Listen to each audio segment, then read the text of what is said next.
जय हिंद दोस्तों। आपका स्वागत है हमारे YouTube channel learning point with Abhishek sir में। दोस्तों, आज से आप लोगों को एसएससी का मैटर दिया जा रहा है। एसएससी जो डिक्टेशन बोलता है सेम वही मैटर आपको बोला जा रहा है। इसमें आपने ये देखा होगा कि खंडेक पत्रिका जैसा लगता है, लेकिन कुछ चेंजेस थोड़ा बहुत रहते हैं। लेकिन आपको जो मैटर दिया जा रहा है यही सेम मैटर एसएससी में आपको दिया जाएगा। तो दोस्तों, आप अपने फ्रेंड सर्कल में अपने दोस्तों को ये डिक्टेशन शेयर कर दीजिए, क्योंकि आज से आपको रेगुलर डिक्टेशन मिलने वाला है और सेम डिक्टेशन ही एसएससी में बोला जाएगा। नहीं तो आप स्किल टेस्ट देने के बाद आकर हमें कमेंट करके बताइएगा कि हाँ सर, आपने क्या कहा था। तो आइए स्टार्ट करते हैं आज का पहला डिक्टेशन। Ready, start. सभापति महोदय, इस विषय पर जो सुझाव आए हैं और यह बातचीत चलती रहती है कि हम अपने क्षेत्र में सफाई बंद करा देंगे, परंतु मैं कहना चाहती हूँ कि माननीय सदस्य इस विषय में ध्यान दें और मानवता के लिए इसमें राजनीति का रंग देने की कोशिश न करें।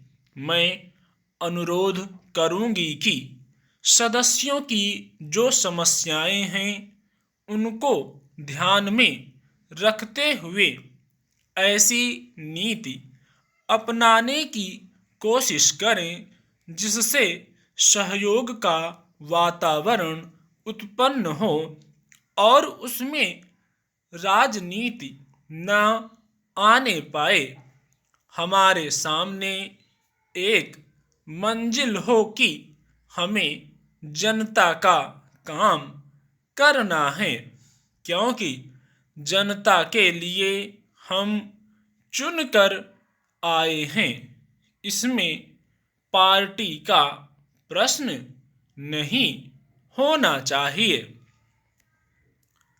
हमारे मित्र ने अपने भाषण में कहा है कि यह गांधी जी का देश है।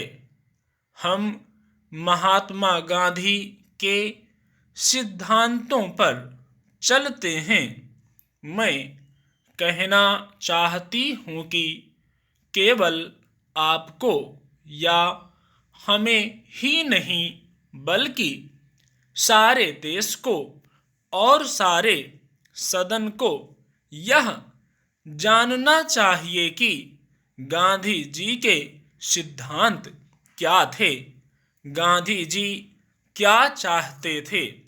गांधी जी यह चाहते थे कि इस देश में हर आदमी यह महसूस करे कि देश मेरा है और इस देश के लिए मैं हूँ।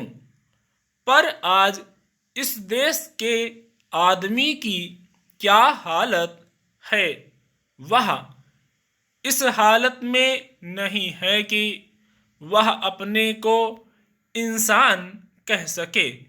यह तो देश और समाज के बारे में सोचना नहीं हुआ। आज हम देखते हैं कि भारत के कई हिस्सों में दंगे हो रहे हैं।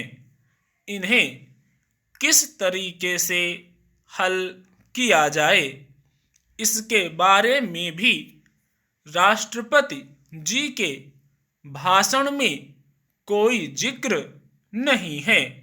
आप जानते हैं कि हर साल दंगे होते हैं। क्या आपने इन दंगों का मूल कारण जानने की कोशिश की है? इसके पीछे कौन है जो इन दंगों को बढ़ाना चाहते हैं? मैं जानना चाहती हूँ कि सरकार इसके लिए क्या कदम उठाना चाहती है ताकि हमेशा के लिए ऐसे दंगे देश में ना हों। यह देश के लिए बहुत कलंक की चीज है।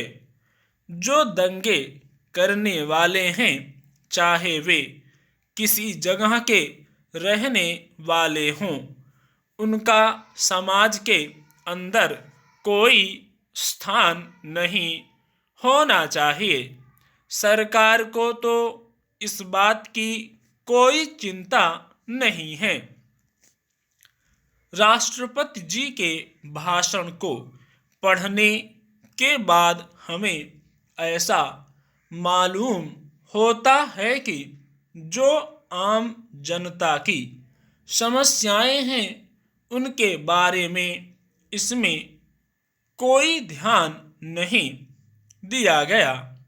हमारे देश में पंचवर्षीय योजनाएं बनी, लेकिन आज भी इस देश में हजारों की संख्या में ऐसे गांव हैं जहां लोगों को पीने का पानी नहीं मिलता है। किसान हैं जो गांवों में बसे हुए हैं और उन्हें अपनी पैदावार की ठीक कीमत नहीं मिलती। आज भी ऐसे लोग हैं जो पुराने जमाने में अपने हाथ से काम करके अपना काम चलाते थे।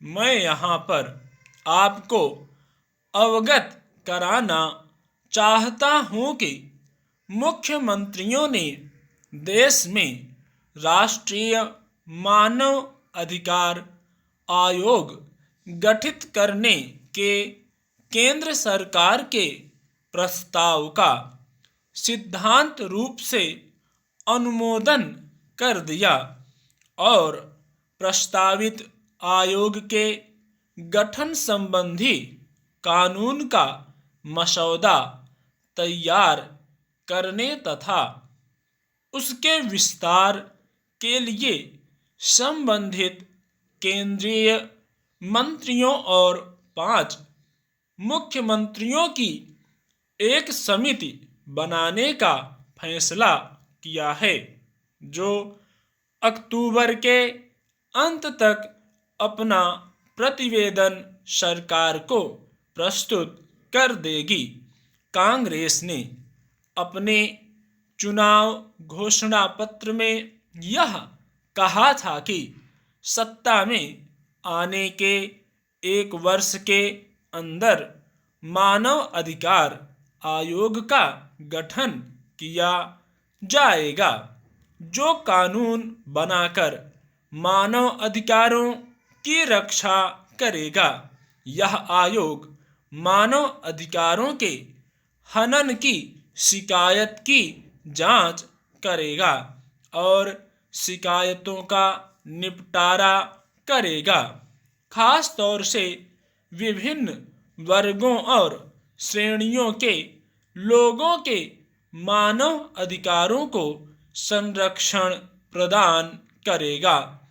इस आयोग का स्वरूप क्या होगा और यह किस तरह काम करेगा, यह बात तो समिति की रिपोर्ट और उस पर सरकार के निर्णय के बाद ही स्पष्ट हो पाएगी।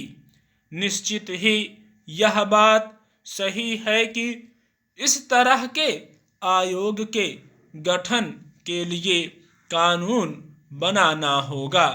उसी के तहत इस आयोग को किसी मामले की जांच करने या उसका निपटारा करने का अधिकार प्राप्त हो सकता है।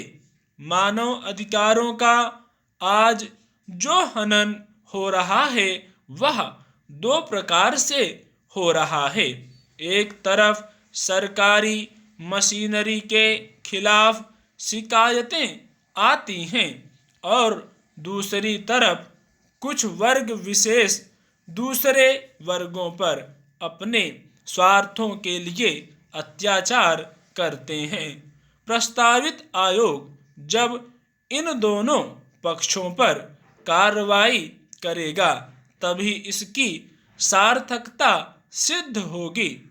शायद यही अच्छा कदम उचित प्रतीत होता है। अंत में मैं आप सभी माननीय सदस्यों का आभार व्यक्त करना चाहता हूं कि आपने मेरे विचारों को ध्यानपूर्वक सुना है, समझा है और उन पर अपनी सहमति भी प्रकट की है। अंत में मैं आपका धन्यवाद करना चाहता हूं कि आपने मुझे इस प्रस्ताव पर बोलने का मौका दिया। स्टॉप।